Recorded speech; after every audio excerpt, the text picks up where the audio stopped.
खुदा बाप और बेटे और उल कुदस के नाम से आमीन। मसीह में आप सब की सलामती हो।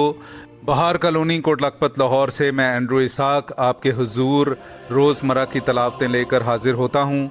तो मेरे अजीज़ों, आइए हम भरपूर ईमान के साथ आज की तलावतें सुनते हैं।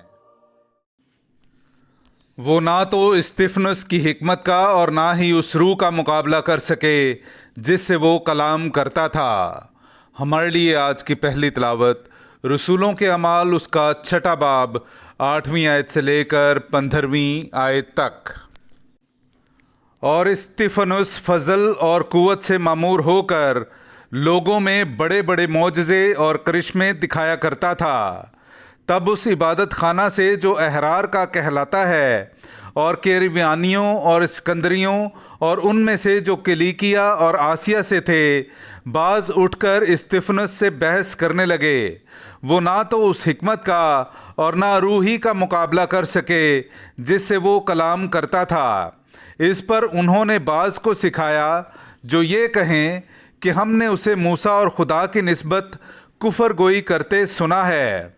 फिर वो अवाम और बुजुर्गों और फकीहों को उभार कर उस पर चढ़ गए और उसे गिरफ्तार करके अदालत आलिया में ले गए और झूठे गवाहों को खड़ा किया, जिन्होंने कहा कि ये शख्स मुकद्दस मुकाम और शरीयत के खिलाफ बातें करने से बाज नहीं आता, क्योंकि हमने उसे ये कहते सुना है कि वही यसु नासरी इस मुकाम को तबाह कर देगा और उन रसूम को बदल डालेगा जो मूसा ने हमें रिवायत की।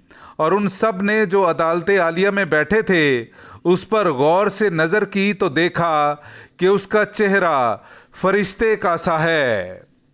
पाकलाम का पढ़ा और सुना जाना हम सब के लिए बाइस बरकत हो। खुदा का शुक्र हो। मुबारक हैं वो जो कामिल रफ्तार हैं। मेरे अजीज़ो, आइए हम आज का जमायती ज़बूर सुनते हैं। ज़बूर नंबर 119, उसकी 23वीं से 24वीं, 26वीं से 27वीं और फिर 29वीं से 30वीं आयत तक। उमरा मजलिस भी करें और मेरे खिलाफ कहें, पर तेरा बंदा तेरे कवानीन पर गौर करता है, क्योंकि तेरी शहादतें मेरी खुशी का बायस और तेरे कवानीन मेरे सलाहकार हैं। मैंने अपनी रविश का इजहार किया और तूने मेरी सुन ली। अपने कवानीन मुझे सिखा, मुझे अपने कवायद के तरीक की तरबियत कर और मैं तेरे इजायबात पर गौर करूँगा। झूठ की राह से मुझे दूर रख और अपनी शरीयत मुझे इनायत फरमा। मैंने हक की राह को पसंद किया है, मैंने तेरी कज़ाएं अपने सामने रखी हैं। नाराए हम्द, ऐ तोमा, इसलिए कि तूने मुझे देखा है तो ईमान लाया है। मुबारक वो हैं जिन्होंने नहीं देखा तो भी ईमान लाए हैं। हालेलुया। मेरे अज़ीज़ो, आइए हम आज का इंजीली इक़्तिबास सुनते हैं। इंजील मुक़द्दस बामुताबिक मुक़द्दस यूहन्ना, उसका 6 बाब 22वीं आयत से लेकर 29वीं आयत तक। दूसरे दिन उस हुजूम को जो झील के पार रह गया था, ये मालूम हुआ कि उस एक छोटी कश्ती के सिवा वहाँ कोई और ना थी, और कि यीशु अपने शागिर्दों के साथ कश्ती पर सवार ना हुआ था, बल्कि उसके शागिर्द अकेले चले गए थे। लेकिन इतने में और छोटी कश्तियाँ तबारिया से उस जगह के नज़दीक आईं जहाँ उन्होंने खुदावंद के शुक्र करने के बाद वो रोटी खाई थी।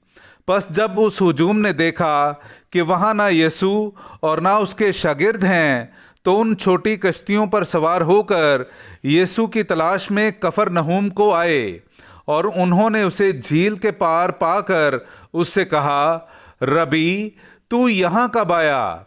यीशु ने उनके जवाब में कहा कि मैं तुमसे सच सच कहता हूँ कि तुम मुझे इसलिए नहीं ढूंढते कि तुमने करिश्मे देखे, बल्कि इसलिए कि तुम रोटियां खाकर सेर हुए।